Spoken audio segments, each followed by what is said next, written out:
Les éditions Télème présentent un enregistrement intégral de Si j'étais toi, de Sesca Major, lu par Maud Haraud et Jean-Baptiste Fillon. 1. Flynn. Aujourd'hui.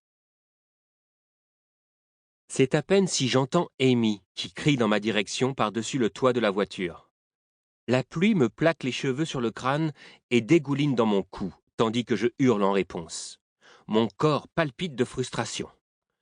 D'un air contrarié, elle fronce son nez constellé de taches de rousseur et plisse ses yeux marrons. Son regard noir me coupe le souffle. Il me ramène au soir de notre rencontre, à la première fois où je l'ai vue, furibonde. Sauf qu'aujourd'hui, sa colère m'est destinée.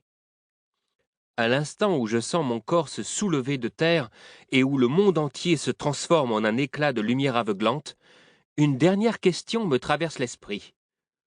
Comment a-t-on pu en arriver là, Amy et moi, après avoir si bien commencé notre relation? 2. Flynn. 2 ans plus tôt. Je passe la plupart de mes week-ends à des enterrements de vie de garçon. Dans mon entourage, les hommes ne s'impliquent jamais trop dans l'organisation de leur mariage, mais l'enterrement de vie de garçon est abordé avec la précision d'une attaque militaire à grande échelle. Cible actuelle, le centre-ville de Bristol. J'ai déjà été en week-end à Ibiza.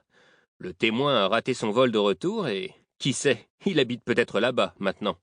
Dans une maison de campagne en banlieue de Bath, on n'a jamais récupéré la caution, dans 16 boîtes de nuit à travers le sud de l'Angleterre. On est banni à vie de 14 d'entre elles. Et j'ai fait du rafting dans la région de Lake District. Le futur marié a été assommé avec une rame. Des moments simples et amusants. En groupe, les hommes régressent généralement de 20 ans et je sais jouer mon rôle à la perfection. Ce soir, on est dans un bar karaoké du centre-ville de Bristol, à quelques kilomètres du quartier de Redland où j'habite. Le futur marié, inexplicablement habillé en nonne, est tombé dans les pommes il y a déjà 2 heures et il est prostré sur la banquette du box où on boit des bières à côté de lui. Chanter en public, c'est ma définition de l'enfer, mais j'aime bien boire, et Eddie vient justement de payer une tournée de shots. Il s'est retranché dans un recoin sombre avec une fille qu'il a commencé à draguer dans la file d'attente à l'entrée. Je me tâte à rentrer chez moi. Les autres participants logent à l'hôtel quelque part en bordure du périphérique, lorsque Eddie revient en s'essuyant la bouche et... Sample complete. Ready to continue?